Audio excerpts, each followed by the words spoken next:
네, 여러분들 안녕하세요. 시사스타파이의 심층분석 시작하도록 하겠습니다. 어제는 여러분들이 밤새 잠을 편하게 잤다 이런 분들도 있었고 저 또한 그냥 가만히 있어도 기분이 좋았습니다. 근데 일단 오늘 단신으로 시작해갖고 오늘 본격적인 뉴스, 국민의힘 선거 참패의 후폭풍이 만만치 않습니다. 애써 조용한 척 하는데 벌써부터 금이 가고 있는 현상을 여러분들에게 알려드리도록 하겠습니다. 아직 윤석열이가 정신 못 차렸다라고 여러분들 제가 딱 보면 윤석열이가 어제 선거 참패의 어떤 그 대통령실의 입장이나 이런 것들은 나오지 않고 한미동맹 어느 때보다 강력하다, 선거를 대패를 한 다음에 다음날 행보가 안 보여요. 정신 못 차리죠. 뭐 정신 차리는 거 기대도 안 합니다. 그냥 계속 이렇게 해요.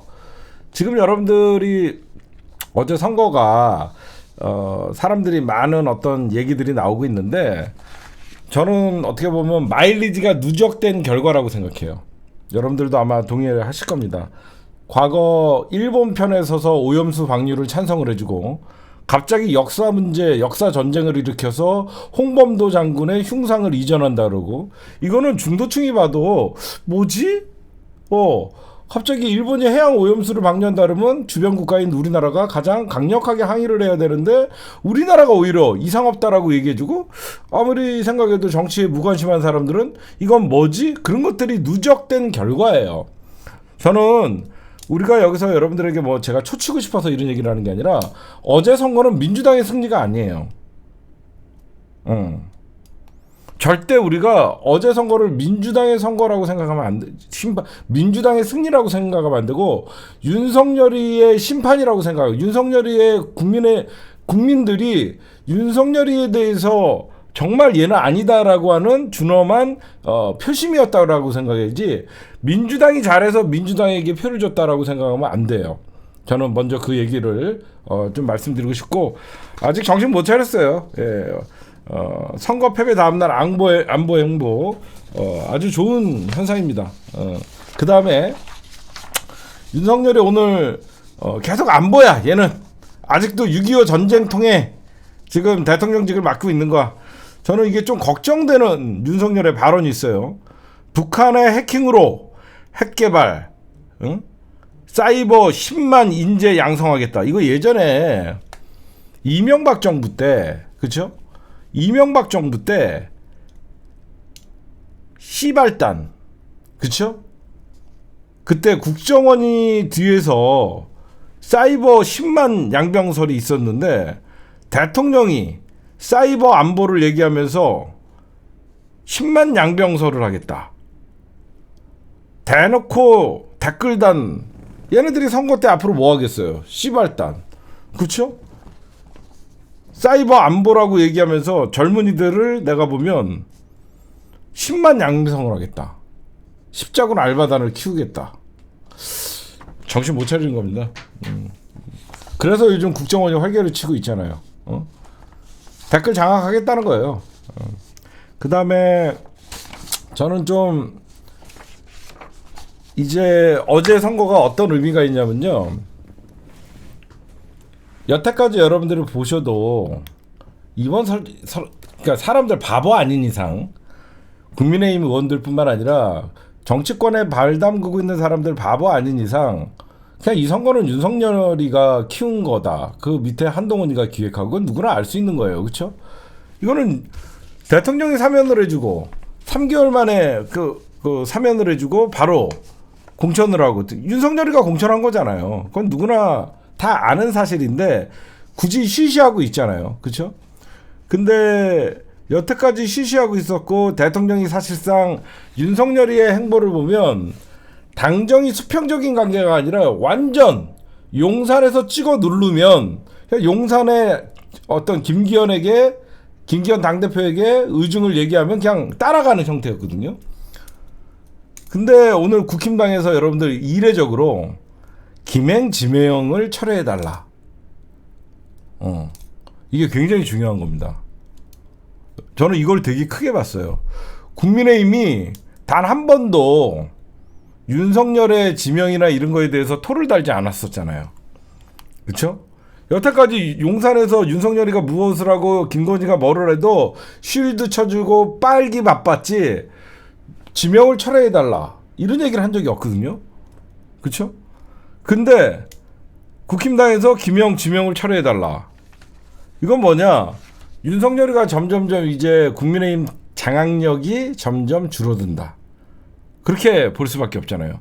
과거 같으면 어디서 용산에서 하는 일을 지명하라 마라 어떻게 얘기해요? 어제 선거 대패하고 나서 결국 그 원망이 국민의힘 의원들이 대통령 책임론이라고 겉으로는 얘기하지는 않지만 다들 윤석열이가 이렇게 만들었다라고 생각을 하잖아요. 이게 어디서 이제 물꼬가 터지냐. 이게 선거 패배의 후폭풍이 국민의힘에서 용산을 향하고 있는 거거든요. 국민의힘 안에서도 왜 그러냐면 이번 선거에 진짜 가장 민주당에게 도움을 준 사람은 김행이에요. 잘 생각해 보시면 청문회 하다가 도망갔는데 모든 언론이 진보 보수할 것 없이 김행 바람과 함께 사라지다. 얼마나 웃겼어요. 아니 청문회도 못하는 인간을 어떻게 장관을 시키냐라고 하면서 부정적인 여론이 되게 많았거든요.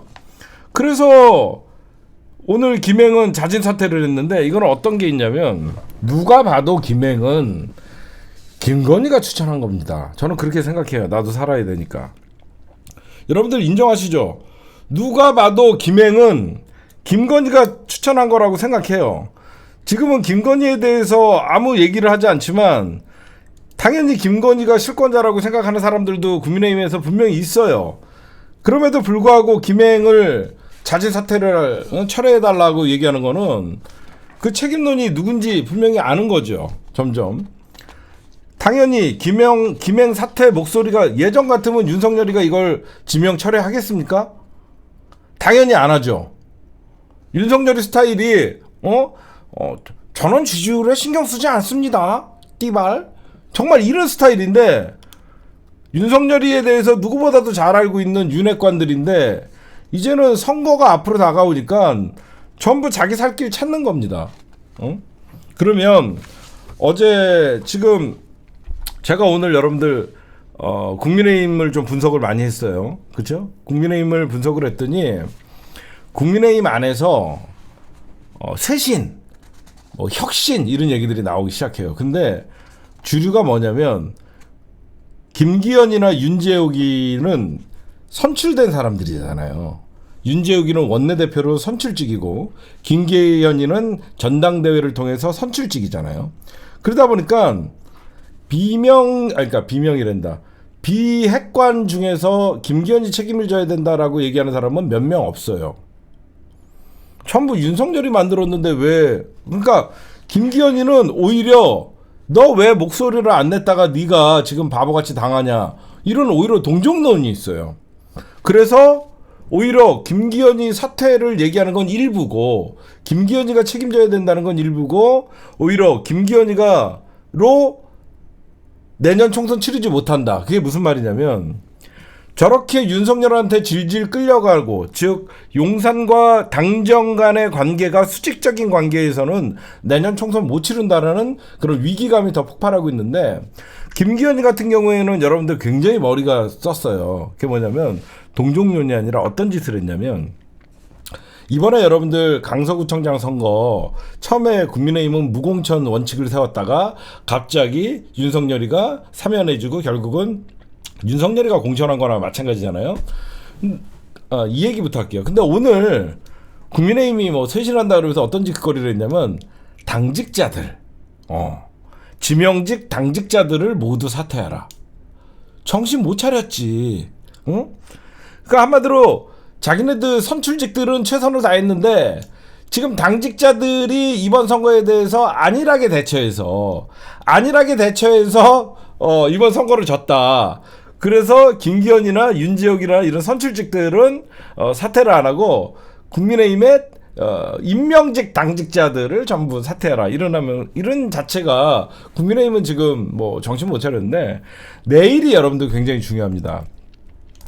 내일이 국민의힘 긴급 의총인가? 긴급 최고위원회인가? 뭔가 있어요. 근데 내일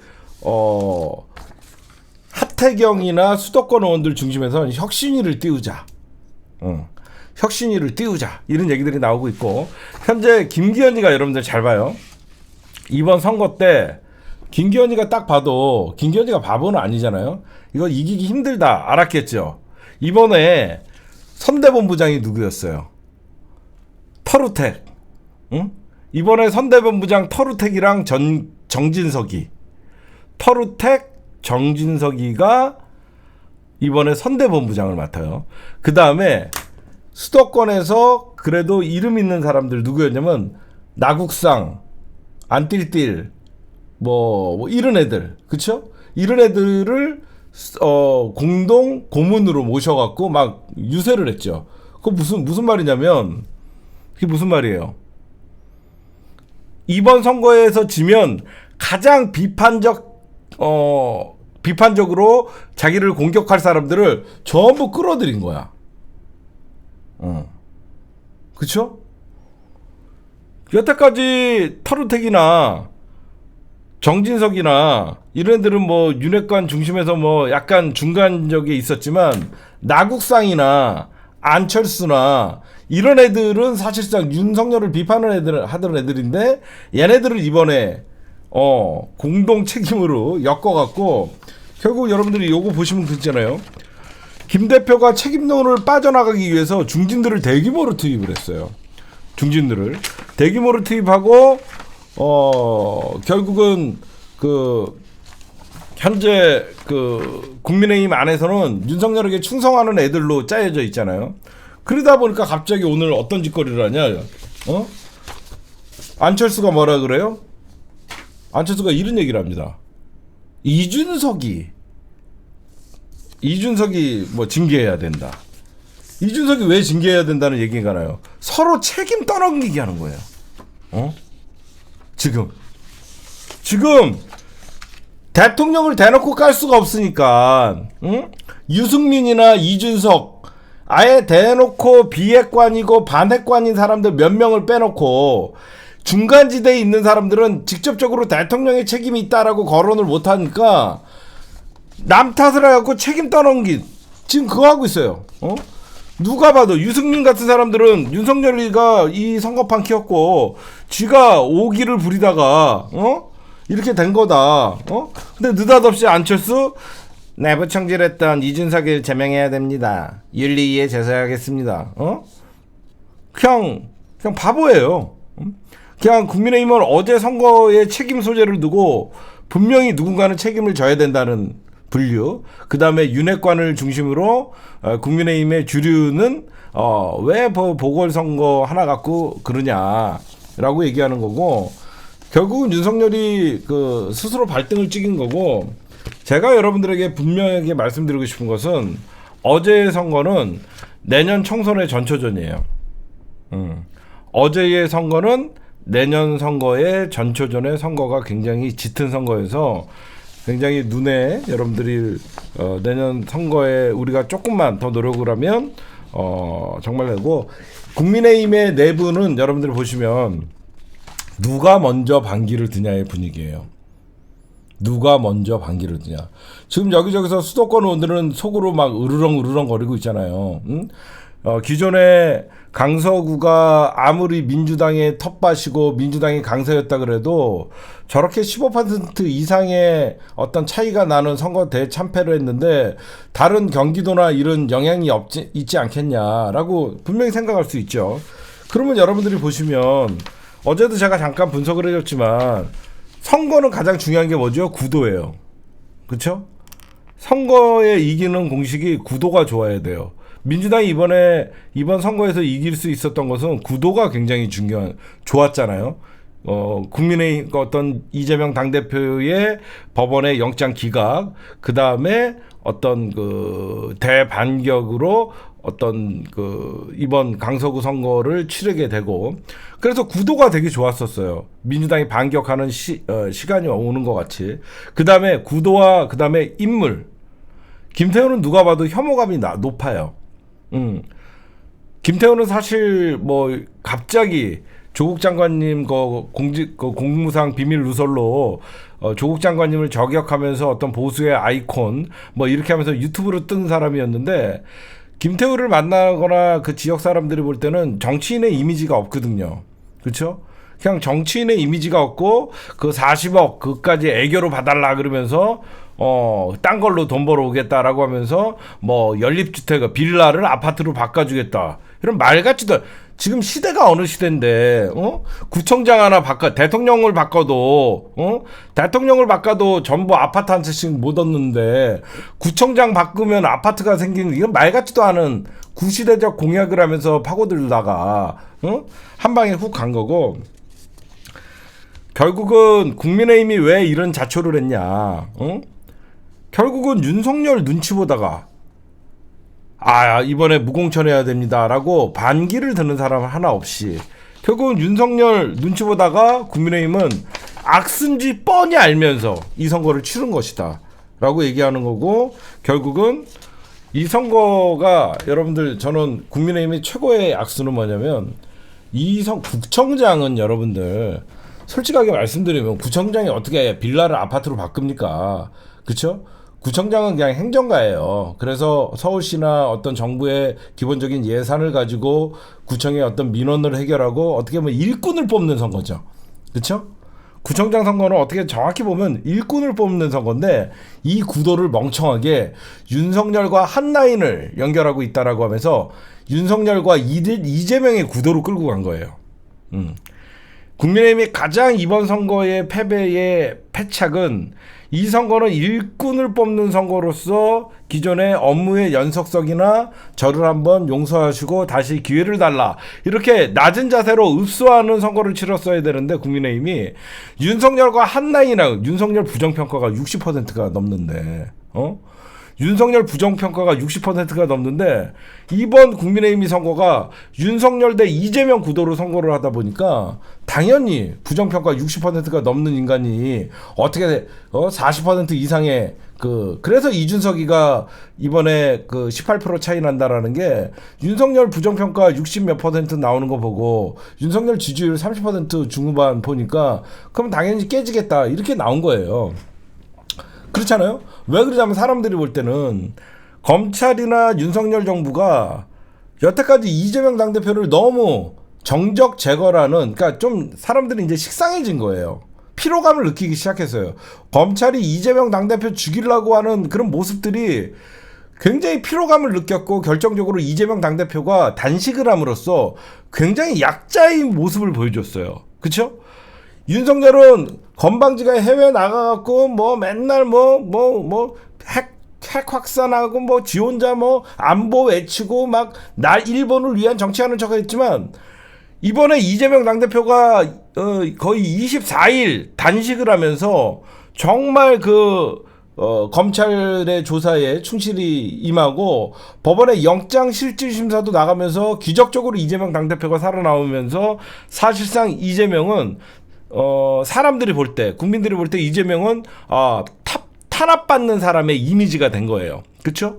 누가 봐도 이재명 당대표는 윤석열 검찰에 탄압받는 이미지가 됐고 윤석열은 탄압하는, 집권 이후에 경제와 민생은 내팽개치고 오로지 정적 제거에 혈안이 돼 있던 그런 모습들을 사람들이 이미지로 봐서 윤석열 대 이재명의 구도로 선거를 치르면 당연히 윤석열이 깨질 수밖에 없는 선거의 구도였다. 저는 그렇게 말씀드리고, 그 다음에 가장 중요한 것은 한마디로 경기장에서 퇴장당하는 새끼를 다시 너 퇴장 아니야, 내가 퇴장 아니라고 해줄게, 너 다시 들어와서 뛰어, 말이 안 되죠.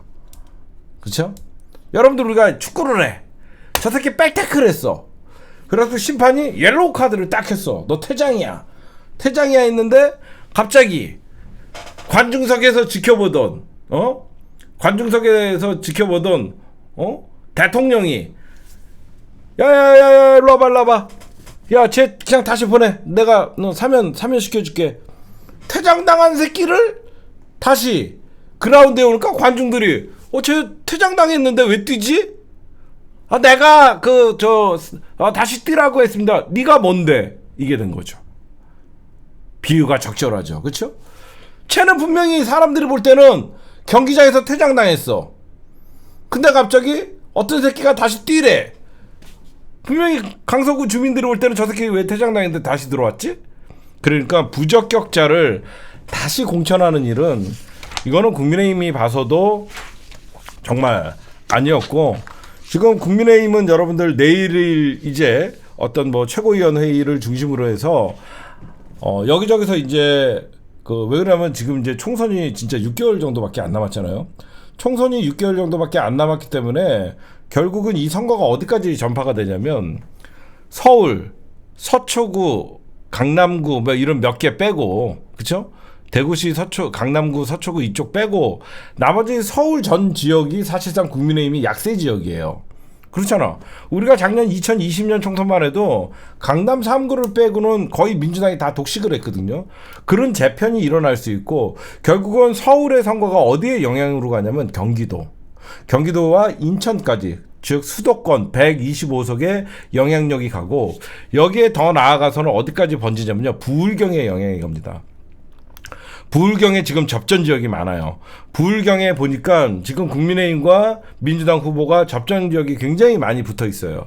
그래서 수도권의 바람이 결국은 충청권을 넘어서 부울경으로 넘어갈 수 있는 민주당의 호기가 있는데, 여기서 여러분들 만약에 내년에 민주당이 200석을 만약에 얻는다면 어떤 일이 발생하지? 사실상 지금 국민의힘이 지명을 철회해달라고 하는 자체가 여태까지 용산에서 찍어 누를 때 당을 장악을 했던 용산의 힘이 빠지고 있다라고 저는 분석을 할 수 있어요. 그렇죠? 누가 봐도 선거가 다가오면 다가올수록 당내의 목소리가 커질 수밖에 없는 것이고, 윤석열의 당 지배나 당 장악력은 이미 점점점 틈이 새고 있다. 그렇게 여러분들이 정확히 보시면 되고, 지금이 이제 시작일 뿐이고, 이제 국민의힘에서 수도권에 자기가 지역구를 갖고 있는 사람들은 여기저기서 이제 이번에 윤석열로 선거를 치러본 거잖아. 그렇죠? 윤석열로 선거를 치러봤더니 대패를 해서, 그러면 이번에 수도권에서 나와서 선거를 치를 사람들은 이번 선거는 윤석열로 선거를 치를 수 없다라는 얘기가 나오는 것이고, 윤석열에게 직접적인 대들 수는 없어요. 왜 못 대들으냐? 현재 윤석열이가 공천권을 쥐고 있고, 사실상 그렇잖아요. 윤핵관이 공천권을 쥐고 있기 때문에 지금 대놓고는 대들 수는 없지만, 결국은 그 타켓이 윤석열이가 결국은 김기현을 통해서 당을 장악하고 있기 때문에 김기현 사퇴론이 나올 수 있다라는 얘기예요. 누가 봐도 이번 선거는 김기현의 책임이 없지만, 결국은 윤석열이가 김기현을 이용해서 당을 장악하고 있기 때문에 이대로 김기현 체제로, 즉 윤석열을 믿고 김기현을 믿고 총선을 치를 수 없는 상황이기 때문에 김기현 사퇴론이 나올 수밖에 없는 것이고, 결국은 부산에서 해운대구에서 삼선을 뿌리치고 올라온 하태경이나 이런 수도권의 어떤 출마할 이런 의원들이 점점점 혁신위원 또는 어떤 비대위 전환이 시간이 가면 갈수록 올라갈 것이다, 여론이. 그러면 지금이야 유승민, 이준석 몇몇이 윤석열을 비판하는 목소리가 나오지만, 이제는 비주류 전체가 이대로 가면 총선 폰망한 날은 위기감이 더욱더, 이제는 위기감이 아니라 위기죠. 이미 선거를 치러봤죠.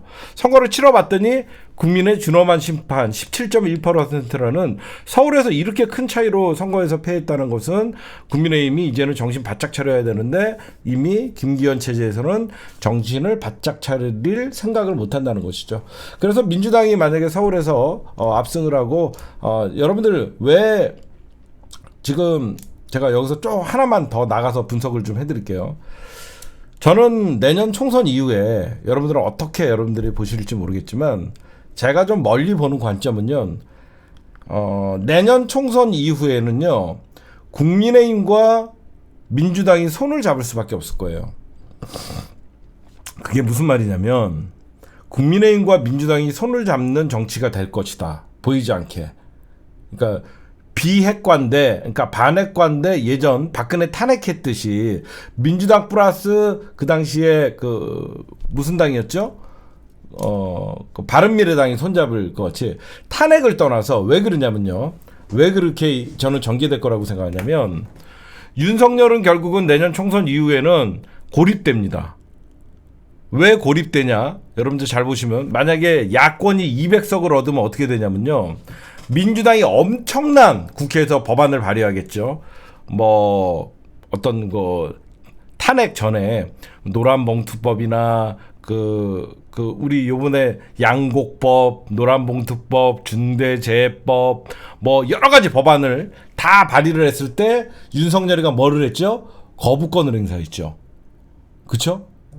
여러분들이 탄핵을 자꾸 보는데 법안으로 죽여버릴 수 있어요. 왜 그러냐면 윤석열이가 모든 법안을 다 여러분들 방송사법이나 간호사법, 양곡법 다 거부권으로 날려버렸죠. 그 거부권을 날리는 걸 어떻게 하죠? 다시 재상정을 하면 200석만 있으면 다 통과시키는 거예요. 그쵸? 그러면 대통령은 식물이 되는 거죠. 이해가 가세요?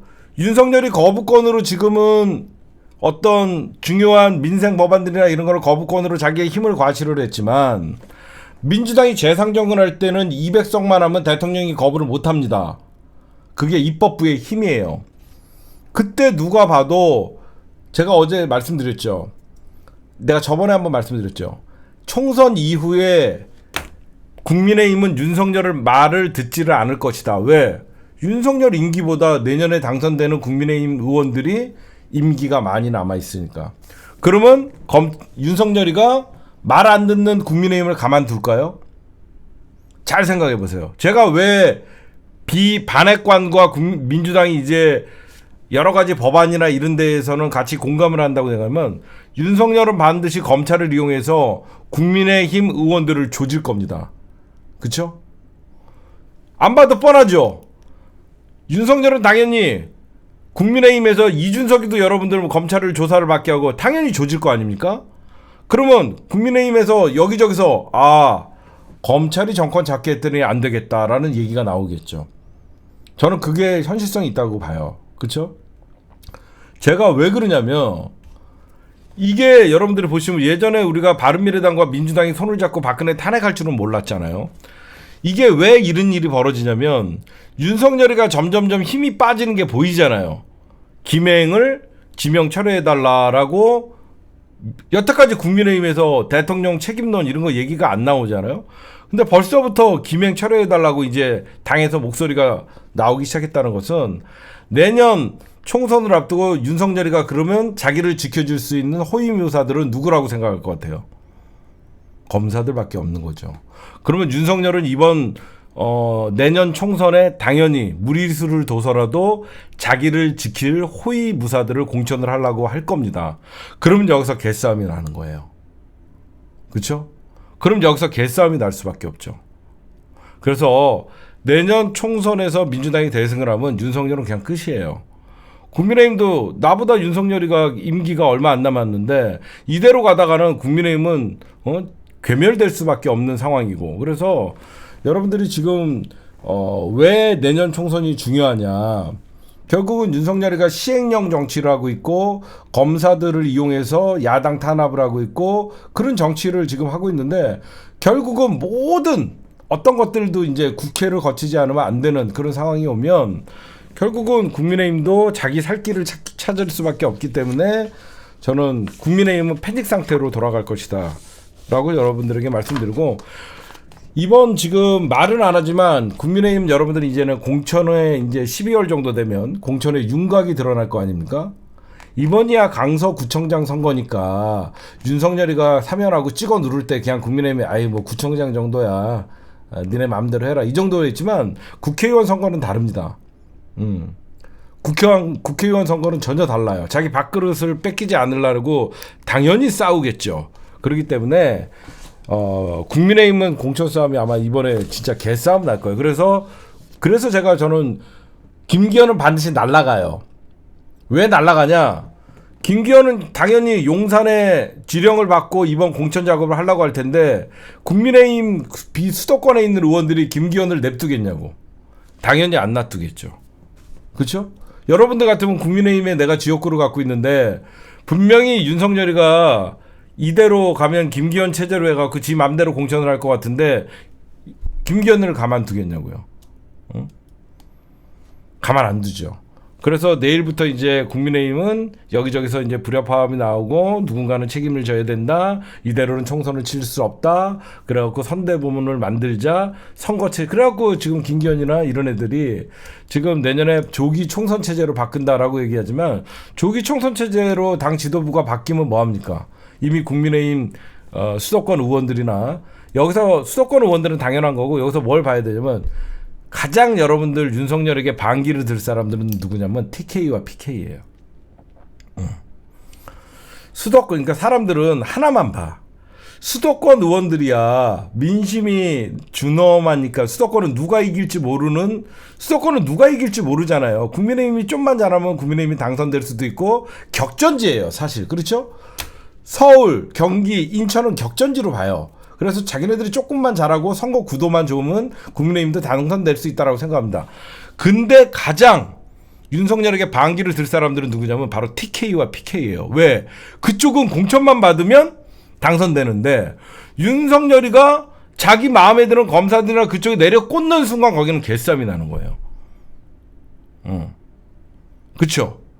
오히려 수도권 내 긴장감보다는 TK와 PK의 자기가 지역위원장을 갖고 있다거나 자기가 현재 국회의원직을 갖고 있는 사람들은 자기 자리 거기는 그냥 공천 받으면 당선되는데 당연히 윤석열이가 내래 꽂으려고 그러면 가만히 있겠냐고. 그래서 TK와 PK에서 윤석열에게 쓴소리가 먼저 나올 거예요. 그렇죠? TK와 PK에서 먼저 이대로 가면 안 된다라고 하면서 윤석열에게 더 왜? 거기는 보장된 자기 공천권인데 윤석열이 딴 생각을 품고 있다라고 하면 바로 전면전으로 할 수밖에 없는 상황이죠. 그 다음에 이번 선거에서 여러분들 굉장히 중요한 걸 여러분들이 봤어요. 제가 어제 여러분들 우리 진교훈 후보를 53.7로 예상을 했죠. 그렇죠? 53.7. 제가 사실 여러분들 보면요. 가장 선거 분석에서 이거 내 자랑 좀 할게요. 가장 제가 정확히 맞췄어요. 그리고 제가 김태우를 38.7로 봤죠. 그래갖고 저는 15%. 제가 어디서 4%가 마이너스가 됐냐? 바로 정의당과 나머지 녹색당, 정의당, 진보당이 8%를 가져갈 거라는 그 생각을 제가 거기서 약간 미스가 돼서 지금 모든 녹색당, 정의당, 진보당 이런 애들이 다 합쳐봐야 4%가 안 됐어요. 4%가 안 됐어요. 얘네들이 제 예상대로 예전같이 8%를 가져갔으면 진교훈 후보는 제 예상대로 57% 가까이 얻었어요. 근데 어제 제가 비슷하게 맞췄다라고 얘기를 하는 게 아니에요. 어제 선거를 보면서 내년 총선에 민주당의 희망을 본 거예요. 뭐냐? 여러분들 본의 아니게 내년 총선에서 야권 분열이 약간 걱정이 됐었죠. 그쵸? 야권 분열이 많이 걱정이 됐었어요. 근데 윤석열이가 너무너무 부정평가가 심하고 혐오감이 높다 보니까 자기가 정의당을 좋아하고 때로는 진보당을 좋아하지만 정의당과 진보당을 찍던 사람들이 민주당에다가 표를 던졌다는 거예요. 그쵸? 원래 정의당, 진보당 합치면 5, 6%는 나와야 돼요. 근데 정의당이나 진보당에게 투표하던 사람들이 워낙 윤석열이가 싫으니까 저기 찍어봐야 사표가 된다는 걸 안 거죠. 그쵸? 정의당이나 진보당에 투표를 해봤자 내 소신 투표지만 워낙 윤석열, 김건희가 너무너무 싫다 보니까 그 사람들도 민주 진영의 어떤 유권자들이잖아요. 내 표가 사표가 되는 걸 원하지 않았던 거죠. 그래서 사실상 존재감 없는 정의당이 돼버렸고 2%도 못 얻었어요. 여러분들 정의당이 그래도 후보를 내면요 3% 4% 득표를 하잖아요. 정의당 어제 몇 프로 얻었어요? 1.82인가 얻었어요. 정의당이 1.82를 얻었다는 것은 거의 정의당은 이제 득표율이 1.83이에요. 1.83을 얻었다는 건 기우당, 녹색당, 진보당 결국은 정의당의 꿈이었던 자기 정의당 중심으로 진보 정당의 통합은 물 건너갔다는 거예요. 어제 1.83 나왔거든요. 녹색당 0.20. 이게 무슨 말이냐면 우리가 우려했던 내년 총선에 야권 분열을 통해서 표가 분산될 것 같은 그런 기운은 우리가 여러분들 걱정 안 하셔도 될 것 같다는 얘기를 하는 거예요. 그렇죠? 왜 그러냐면 윤석열이 워낙 개판을 치고 윤석열은 반드시 심판해야 되겠다는 시간이 지나면 지날수록 올라갈 수밖에 없어요, 지금. 그래서 어제 제가 보면 요거를 많이 봤어요. 여기저기서는 뭐 거대 양당의 높은 벽 이렇게 얘기하지만 이거는 제가 늘 얘기하지만 거대 양당의 높은 벽이 아니라 대한민국의 진보정당이라고 하는 인간들이 민주진영이 정권 잡았을 때 국민의힘과 손잡고 문재인 정부를 공격하는 모습을 보면서 정의당에 대한 실망감이 지금 표심으로 나타나는 거예요. 저는 진보 정치가 문재인 정부 5년 때 얼마나 국민의힘과 오히려 손을 잡고 문재인 정부를 공격했냐에 대해서 그 책임을 지는 게 지금 나온다고 생각해요. 그렇죠? 저는 그렇게 생각해요. 응? 여러분들이 보시면 문재인 정부 때 오히려 아무리 문재인 정부가 하는 게 마음에 안 들어도, 그렇죠? 문재인 정부가 하는 게 마음에 안 들어도 당연히 국민의힘을 우리는 공공의 적으로 생각을 했어야 되는데 그러지 않았거든요. 그래서 제가 보면 결국은 진보당이나 대한민국의 좌측에 있는 사람들이 착각에 빠져 있는 거예요. 국민의힘을 죽여야만 진보정치가 산다는 걸 알아야 돼요. 그렇죠?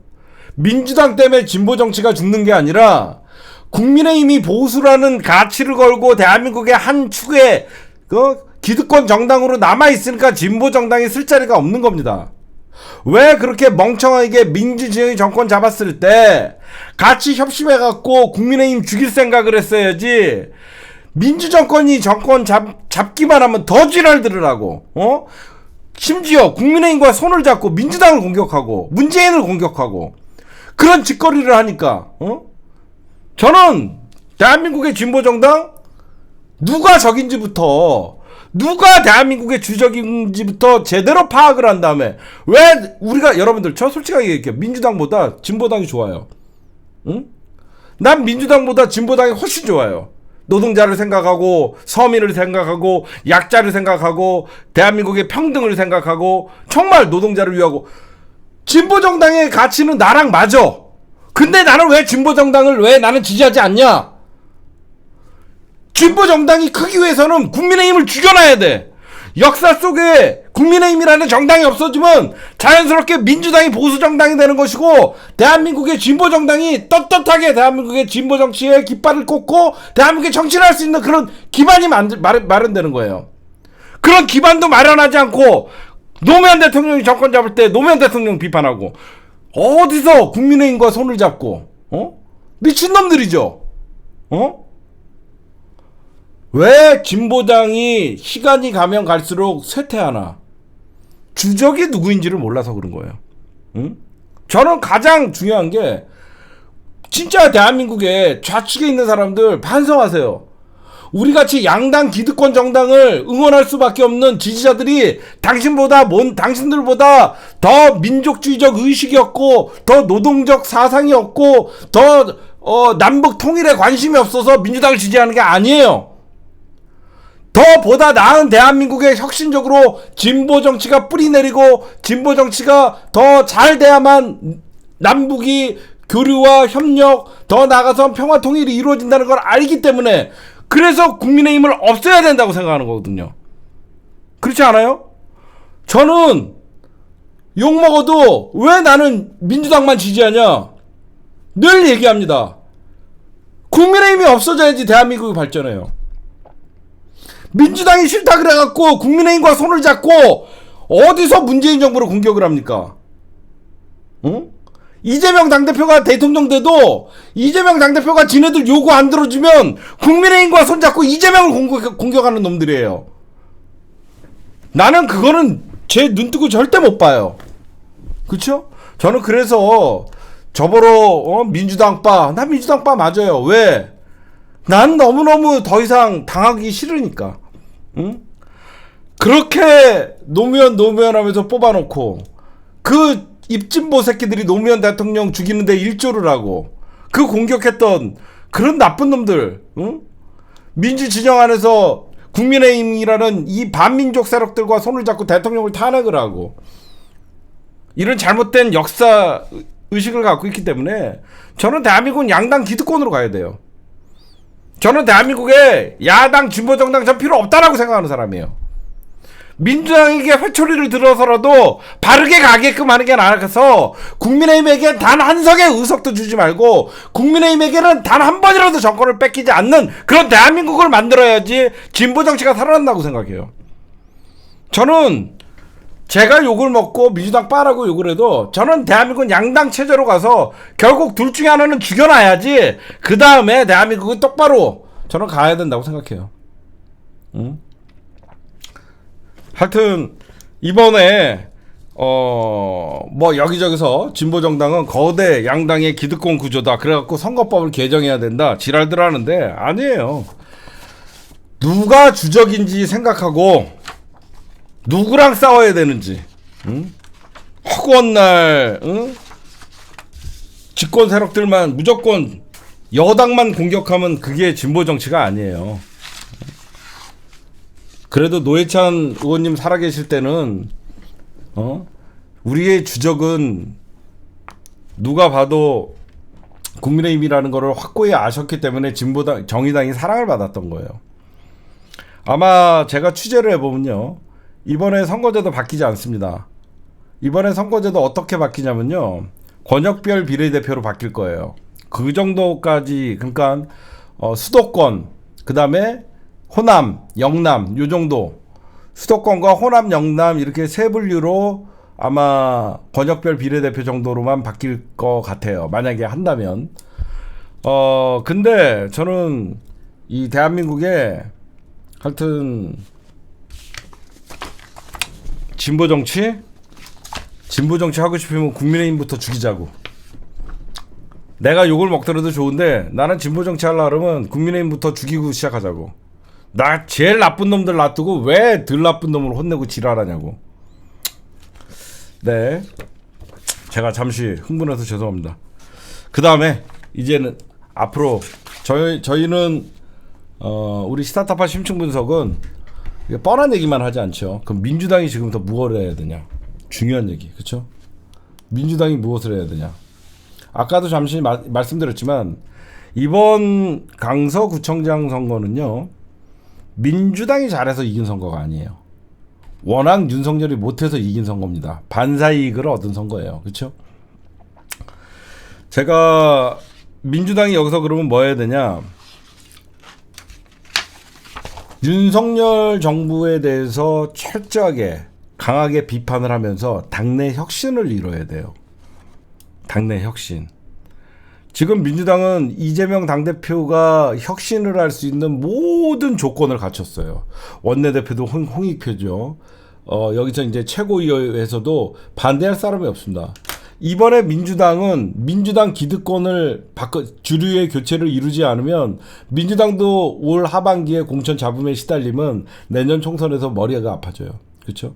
제가 말씀드리고 싶은 것은 윤석열 정부의 대여 공세를 강화하면서도 민주당은 혁신을 놓치면 안 돼요. 이번 선거에 이겼다 그래갖고 좋은 게 좋은 거다라고 하면서 국민의힘과 손잡고 검찰과 손잡고 자기네 당 이재명이라 그래서 그들을 저는 처단하자는 게 아니에요. 제 말 이해하시죠? 이재명 당대표를 가결표를 던져서 그들을 처단하자는 거 아닙니다. 이거는 누가 봐도 해당행위고요. 민주당 잠바를 입고 있으면서 국민의힘과 손잡고 검찰과 자기네 당 당대표를 잡아가려고 하는 이런 자들은 지금 민주당에서 쫓아내지 않으면 민주당은 더 분열의 씨앗이 커져요. 응? 그리고 이거는 여러분들 누구나 할 수 있는 뻔한 얘기예요. 민주당 내일부터 무엇을 해야 되는지 내일 민주당 무엇을 해야 되는지 여러분들에게 훈수를 두겠습니다. 무엇을 해야 될까요? 지금 윤석열이가 뭔가 변화를 줘야 되는 입장이에요. 그럼 민주당은 내일부터 뭘 해야 될까요? 딴 거 없어요. 응? 영수회담하자. 아니죠. 영수회담하자. 이재명 당대표가 윤석열에게 영수회담하자 계속 얘기해야죠. 야당과 대화하자. 그럼 윤석열 기존에 있던 얘가 쉽게 못 받죠. 그렇죠? 응? 얘가 쉽게 못 받아요. 여태까지 이재명을 범죄자 취급하고 그랬는데 이제 와서 이재명과 선거 졌다 이러고 못 받으면 국민들이 생각할 때요. 저 정신 못 차렸어. 대화도 거부하고, 야당도 야당과 대화하자는데 거부하고, 그럼 어때요? 대여 압박을 하면서 윤석열 정부를 독선과 오만의 정부라고 얘기하면서 야당과 협치를 해라. 협치는 누가 하는 거다? 집권 여당이 하는 겁니다. 그렇죠? 협치는 힘 있는 자가 힘 없는 자에게 같이 그래도 나아가자라고 얘기하는 게 협치예요. 야당이 협치하자고 덤비는 일 없어요. 민주당은 집권 여당병을 버리라고 얘기했죠. 그럼 내일부터 뭐하냐? 윤석열 국민의 준엄한 민심을 심판을 받아들이고 야당과 협치해서 민생을 챙기자라고 하면서 이재명 당대표가 선제를 쳐야죠. 선빵을 날려야죠. 그렇죠? 그러면서 야당과 협치하는데 대화에 물꼬를 틀라 그러면 한덕수를 해임하고 한동훈을 파면해라. 조건을 붙여야죠. 그렇죠? 야당과 대화를 하고 민생에 협치를 하자. 그러나 윤석열은 기조를 바꿔야 된다. 여태까지 오만과 국민을 무시하는 거 버리고 국정 책임을 물은 한덕수를 해임하고 한동훈을 파면해라 라고 하면서 기회를 주는 거죠. 그러면 윤석열이가 한동훈을 파면하겠어요? 안 하죠. 그때는 끝까지 오만과 독선의 윤석열 국회에서 이제는 답할 차례다 라고 하면서 한동훈을 탄핵하면 그 책임은 윤석열에게 가는 거죠. 그렇죠? 민주당이 무조건 한동훈 탄핵하자가 아니라 윤석열에게 파면할 기회를 줘야죠. 누가 봐도 국민들은 먹고 살 거리에 지금 치솟는 물가에 허리춤을 쥐어매면서 살고 있는데 오로지 정적 제거하고 정쟁을 하고 안보 타령하고 이러고 있는 저 윤석열 국민의 준엄한 심판도 정신 못 차리면서 야당과 협조를 해서 어떻게든지 민생 살리자. 그렇게 민생 살리려고 하려 그러면 윤석열은 어떤 그 혁신과 변화의 기조, 국정 운영의 변화의 기조를 야당에게 보여줘라. 그 신호탄이 바로 한덕수 해임과 한동훈 파면이다. 먼저 기회를 주는 거죠. 그렇죠? 우리가 먼저 한동훈 파면한다. 그러면 보복이냐 이렇게 나올 수 있는데 윤석열 너 이거 국민들의 준엄한 심판을 받아들이고 한동훈 파면해라. 그러면 절대 안 하죠. 그때 저렇게 오만불선한 정부는 입법부의 힘을 보여주겠다라고 하면서 한동훈을 파면을 하면 되죠. 국정 기조를 바꿔라. 이거는 국민들이 윤석열에 대한 부정평가가 높다라는 것은 계속 일변편을 들고 역사 전쟁을 펼치고 이건 이해할 수 없는 행보를 하는 거니까 이제는 민생을 챙기고 야당과도 대화를 하고 그래서 이재명 당대표는 영수회담을 하면 되고 홍익표 원내대표는 윤석열의 국정 기조를 바꿔라. 원내에서는 이재명 당대표는 영수회담 제안 계속 얘기를 하면 계속 거부하는 쪽이 죄 지은 놈으로 보이잖아요. 그렇죠? 이재명 당대표는 계속 얘기하자 민생 챙기자라고 계속 얘기하는 거야. 근데 윤석열은 저는 범죄자는 만나지 않습니다. 이게 미친놈이죠. 그러면 윤석열은 계속 오만하고 불성하고 고집불통 독선 이런 이미지가 강하게 되는 것이고 민주당의 원내에서는 한동훈 탄핵 전에 윤석열에게 국정기조 바꿔라. 한덕수 해임 그 한동훈 파면 먼저 홍익표 의원이 계속 그걸 요구를 했는데 안 들어줄 경우에는 한동훈을 힘으로 하면 되는 것이죠.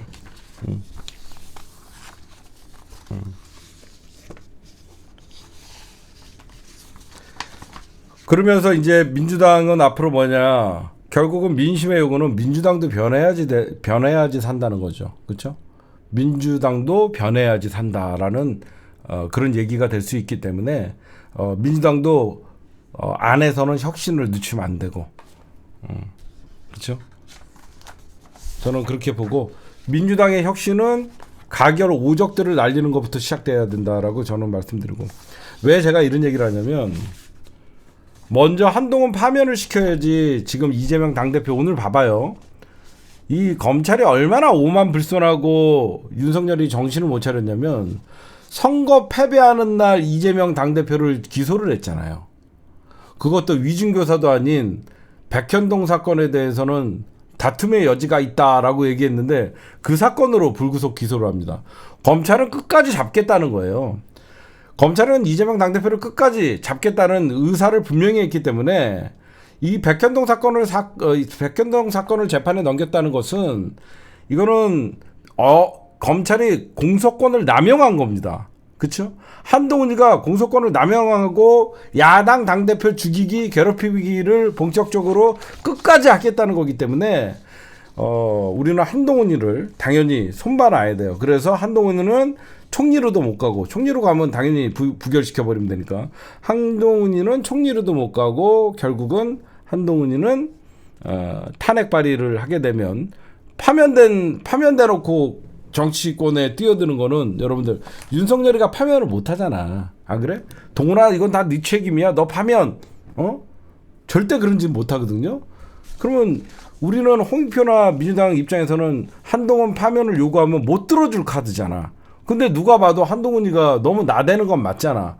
한동훈이도 보수에서 대통령 지지도가 1등은 맞지만 한동훈이도 여러분들 중립적인 입장에서 보면 굉장히 비호감이 높은 사람이에요. 그렇죠? 중립적으로 있는 사람들은 한동훈이가 저렇게 국회에서 어떤 그 대정부 질문이나 어떤 국정감사에서 국회의원들을 향해서 계속 말꼬리 잡고 이런 게 기존에 보지 못했던, 그러니까 자기네 지지자들이 볼 때는 한동훈이가 잘 싸운다고 보지만 중도층에 있는 사람은 한동훈이는 법무부 장관이에요. 국무위원이에요. 정치적 중립을 지켜야 되는 국무위원임에도 불구하고 그냥 야당 저격수, 그러니까 여당 저격수 싸움딱 대변인 역할을 하는 한동훈이의 모습을 보면서 비호감은 올라가는 거거든요. 그렇죠? 그래서 민주당이 이런 수를 좀 써야 된다. 검찰이 정말 정신 못 차렸다고 생각하는 게 결국은 선거 패배가 대통령실에게 책임이 전가될 것 같으니까 바로 이재명 당대표를 기소를 하면서 국면 전환을 시도한 거예요. 국면 전환을 시도했지만 어떻게 됐다? 실패. 왜? 사람들이 식상해. 여러분들 주변에서 보십시오.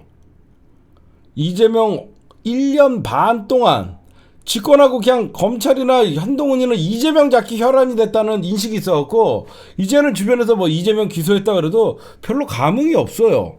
많은 사람들은 이재명 당대표가 법원에서 영장 기각이 돼서 사실상 무죄 판결을 받았다고 생각해요. 응? 그렇죠? 법원에서 영장 기각이 돼서 사실상 무죄 판결을 받았다고 생각하지 계속 왜 저렇게 먹고 살기도 힘들고 여기저기서 전쟁 나고 이렇게 시끄러운데 계속 이재명 갖고 하는 국면 전환이 실패한 이유는 검찰이 1년 반 동안 집권 이후에 민주당 야당 탄압 그게 이제 그 민주당에서 주장했던 게 먹혀드는 것이고 선거 이후에 사실상 민심이 많이 반향을 일으키는 거죠. 그렇게 여러분들 봐주셔서 결국은 이제 검찰이 시나리오는 뭐냐, 백현동 사건으로 일단 재판에 넘기고 더 나아가서는 나머지, 그러니까 백현동 사건이랑 대장동 사건은 좀 비슷한 사건이잖아요. 개발 사건이니까 그거는 하나로 묶어갖고 재판에서 이재명 당대표를 어떤 뭐 1심, 2심 뭐 올라가게끔 하는 것이고, 나머지 위중교사, 검찰이 주장하는 위중교사나 대북 송금 조작 사건, 여러분들 그렇게 불러요. 우리라도 대북 송금 비리 의혹이 아니라 대북 송금 조작 사건, 이런 것들은 검찰이 검찰이 봐도 지네가 봐도 어떤 그 제3자 뇌물죄를 적용해야 되는데, 그러면 북한이 제3자 뇌물을 받은 게 북한이라며, 그러면 북한을 압수수색을 할 수도 없고 김정은이를 법정에 출석시킬 수도 없고 김정은이를 불러다가 검찰에서 조사를 할 수도 없기 때문에 사실상 제3자 뇌물죄라는 것은 굉장히 검찰의 투상적인 공소장에 써져 있는 거기 때문에 지금 이제 쪼개기식 좀 있다가 또 이게 10월 달에는 백현동, 11월 달에는 위진교사, 12월 달에는 뭐 대북송금, 이렇게 해서 결국은 12월 달에 구속영장을 재청구하려는 꼼수예요. 검찰은 물러나지 않습니다. 내년 총선 전에 어떻게든지 12월에 이재명 당대표 영장 청구를 한 번 더 할 겁니다. 근데 우리가 이번에 민주당에서 이재명 당대표의 가결표를 던지면 어떻게 되는지를 잘 보여줬기 때문에 아마 가결표를 던지거나 그렇게 함부로 할 수는 없을 테고, 중요한 거는 검찰의 시나리오, 제가 좀 검찰의 타임라인을 보면 12월 정도에, 왜 그러냐면 12월에 아직 공천이 완성되지가 않은 거거든요. 12월은 이제 경선의 윤곽이 드러나요. 12월은 경선의 윤곽이 드러나고, 그 다음에 1월 정도가 돼야지 이제 지역구 공천이 사실상 이루어지는 시기이기 때문에 어떻게든지 마지막 이재명 제거 마지노선을 12월로 볼 거라고요. 그래서 민주당은 뭐라 하냐면 조기 총선 체제로 전환을 해버리면 돼요. 민주당은 집권 여당이 아니기 때문에 민주당은 좀 경선 일자를 좀 앞당기고 공천심사위원회를 좀 빨리 띄워서 총선 기획단을 민주당이 좀 빨리 띄워서 검찰의 타임라인보다 좀 앞서 나가는 시간을 좀 가지면 돼요. 제가 보면. 그래서 왜 그러냐면 민주당이 만약에 생각을 해보세요. 국정의 전반적인 책임을 갖고 있는 집권 여당이 내년 총선 체제로 전환을 한다라고 하면 국정에 무책임하다는 비판을 받을 수 있지만 국정에 무한 책임을 질 필요가 없는 민주당 입장에서는 내년 총선 이후에 윤석열과 모든 어떤 대한민국을 바로 세우겠다라는 명분이 있거든요. 그래서 제가 보면 검찰의 타임라인보다 민주당이 좀 한 발 빠르게 움직이고 모든 기획을 하고 있는 한동훈의 발목을 좀 잡으면 되지 않을까, 그런 생각을 합니다.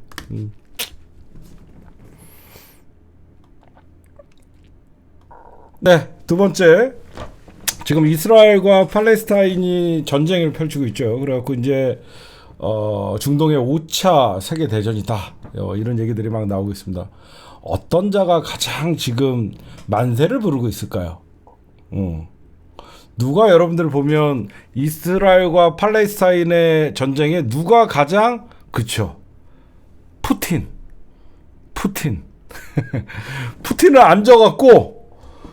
앉아갖고 지금 여유가 만만해졌어요.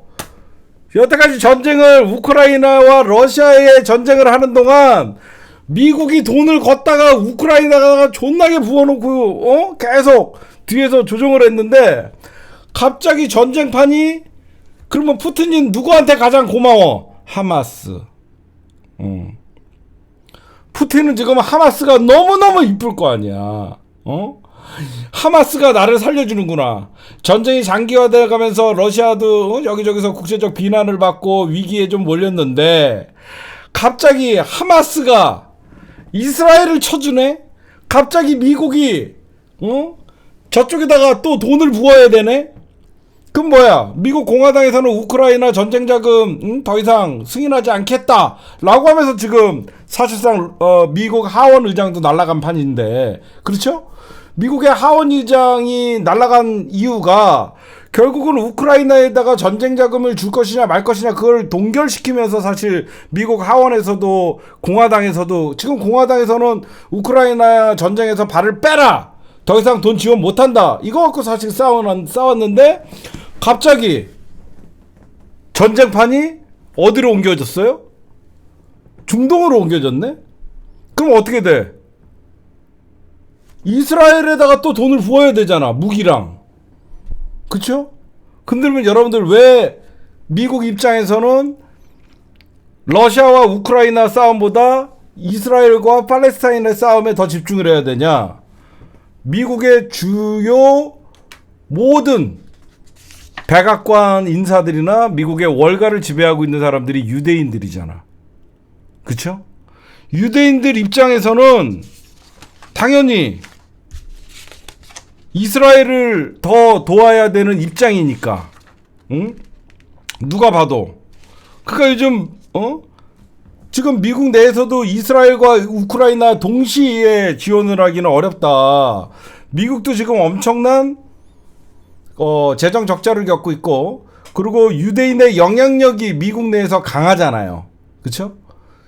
유대인의 영향력이 미국에서 훨씬 강하단 말이야.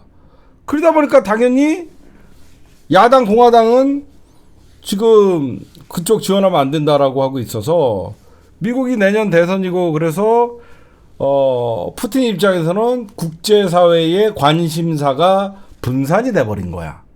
그래서 요즘 푸틴 뭐 하고 있냐? 팔짱 끼고 이스라엘, 팔레스타인, 스탑. 오히려 중재자 역할을 해. 졸라 아이러니한 상황이야. 푸틴은 지가 전쟁을 하고 있으면서 중동 전쟁에 자기가 중대장 역할을 하는 거예요.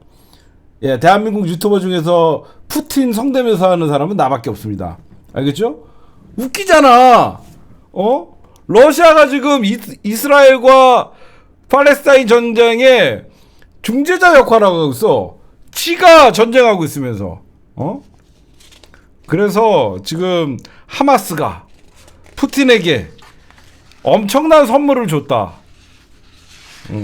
이렇게 여러분들이 보시면 지금 이 전쟁이 미국이 원치 않은 전쟁이었던 거야. 지금 보니까 미국은 원치 않은 전쟁을 결국은 하마스가 일으켰고 이게 제5차 중동 전쟁이 돼버리는 것이고 그런 여러 가지 영향을 받았을 때 가장 수혜자는 푸틴이다. 골 때리는 상황이죠. 미국은 왜 그러냐면 사실 미국이 지금 이스라엘과 팔레스타인 전쟁에도 지금 거의 참전을 했잖아요. 세 지역에서 전쟁을 하고 있는 거예요. 러시아와 우크라이나 전쟁에 우크라이나를 지원하고 있고요. 알게 모르게. 그리고 중국의 확장을 막기 위해서 대만을 지킨다는 명목에 미국의 남중국해의 태평양 함대가 그쪽으로 이동을 해 있거든요. 그래갖고 중국과 대만 사이의 전쟁에도 개입돼 있죠. 그 다음에 우크라이나와 러시아 전쟁에도 개입돼 있죠. 그 다음에 중동, 그러니까 미국이 사실상 세 개의 지역에서 물론 하려면 하겠죠, 미국은. 그러나 전쟁이라는 것은 재정이 투입되는 거기 때문에 지금 내년 대선을 앞두고 있는 바이든 입장에서는 엄청난 부담이고 결국은 미국 의회에서도 지금 단일 대우가 가기가 힘들다. 지금 그래서 젤렌스키가 여기서 이제 낙동강 오리알은 누구죠? 젤렌스키. 젤렌스키가 이제 아무도 러시아와 우크라이나 전쟁에 관심을 갖지 않으니까 오늘 어디를 갔냐면 나토를 방문했어요. 나토 방문을 해갖고 우리를 계속 지원해줘야 된다. 안 그러면 러시아가 유럽을 침략할 것이다. 계속 이렇게 관심을 가져달라 이러고 있는 거예요 지금. 현재 그런 상태입니다.